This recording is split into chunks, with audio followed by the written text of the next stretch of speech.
тренировку меня привел отец на пробную, попробовать чисто. Я никогда не занимался до этого, даже не хотелось. Но после первой тренировки мне очень понравилось, я продолжил ходить. Ну, сначала я занимался так для себя, даже выступать не собирался. Потом месяца через 2-3 у меня началось получаться, и меня вывели на первые соревнования. Там я выиграл первое место, у меня было 4 боя тяжелых. И после этого мне понравилось, и я дальше начал выступать.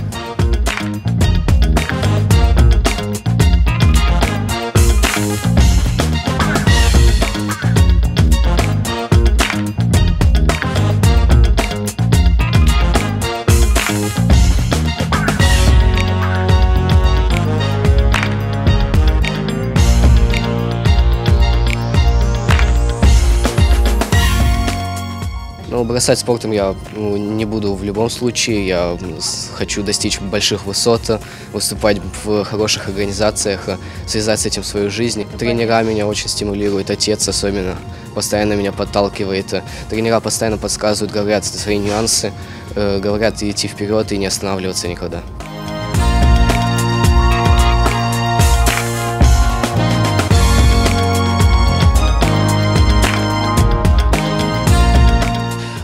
Моя работа лишь заключалась в том, что, как сказать, доогранить этот бриллиант.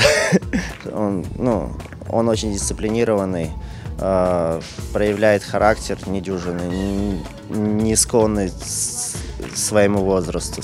На моей памяти за 2 последних года он ни разу не проигрывал ни одного боя своего. В Крыму ему вообще равных нету. Я надеюсь, этот человек прославит наш народ уже как бы